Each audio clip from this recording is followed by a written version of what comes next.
नमस्कार, मैं डॉक्टर हेम श्रीवास्तव। वर्षा जल को संरक्षित क्यों करें? क्यों बचाएं बरसात के पानी को? क्यों हम आखिर कहते हैं या चर्चा सुनते हैं, चर्चा करते हैं कि बरसात के पानी को बचा करके रखें, उसे यूं ही बरसात का पानी को बर्बाद ना होने दें, उसे समुद्र में ना बह के जाने दें, जितना हो सके उसको संरक्षित करें। आखिर क्यों? देखिए, पृथ्वी पर धरातल में पानी का स्रोत बस एक ही है। ये हम ना समझें कि पर्यावरण की दृष्टि से नदी स्रोत है और तालाब स्रोत है, कुएं स्रोत है और समुद्र जल का स्रोत है।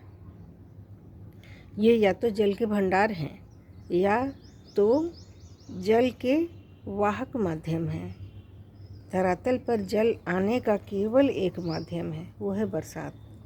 बरसात ही समुद्र को बनाता है, बरसात ही नदियों को भरता है, बरसात ही कुओं में जल देता है, बरसात ही ग्लेशियर देता है, बरसात ही खेतों में, धरातल में तथा भूजल का निर्माण करता है। तो स्रोत तो बस एक ही है, बरसात।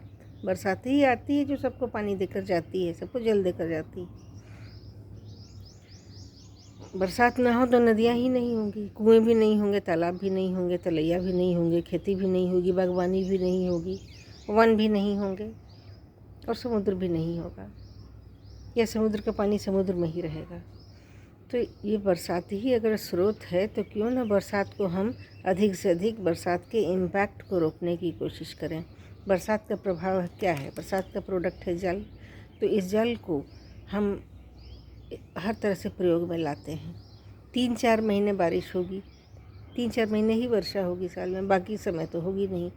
तो ये जो 3-4 महीने जो वर्षा हो रही है बरसात के महीनों में, इसी पानी को हमें संचित करना है, इसी पानी को अधिक से अधिक हमें रोक कर रखना है। 3-4 महीने हमें भरपूर प्रयोग में लाना है। हम इस पानी का अधिकतम उपयोग कर लें 3-4 महीनों में,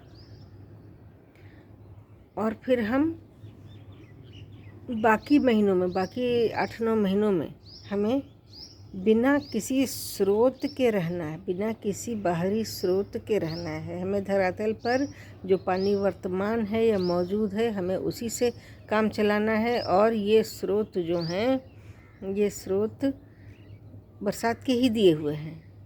तो हमें तो बरसात के इम्पैक्ट को हमें रोकना होगा ना। तो इस इम्पैक्ट को हम रोकें। जितना पानी बरसा हम उसे अधिक से अधिक रखें, उसे संचयित करें, उसका भंडारण करें। हम अपनी नदियों को भरने दें, नदियों को बर्बाद ना करें।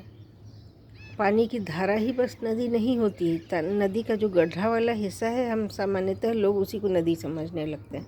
ऐसा नहीं है।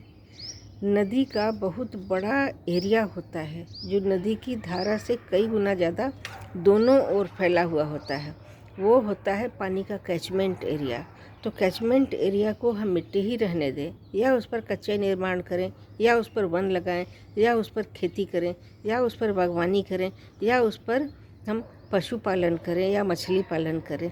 तो कैचमेंट एरिया में हम पक्के निर्माण करके हम पानी को, हम भंडारण को हम बाधित करते हैं। उस पर ना पक्के निर्माण हो, ना कोई ऐसा कुछ उस पर कार्य हो जिससे कि पानी भूमि के अंदर जा न सके और भूमिगत जल खतरे में पड़ जाए।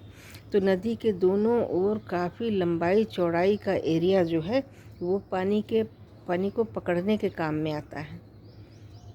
वो बरसात के जल को अंदर भेजने के काम में आता है, और उसी से नदियों में सालों भर तरावट रहती है। हम कितनी ही नदियों को सूख जाते हुए देखते हैं, कितनी ही नदियाँ सूख जाती हैं। उसका कारण, ये बहुत बड़ा कारण है कि उनका कैचमेंट एरिया उतना पानी ले नहीं पाता। उनका कैचमेंट एरिया कुछ इस तरह का हो गया है, या ऐसे ऐसे निर्माण हो गए होंगे जिससे कि जल अंदर नहीं जा पाता।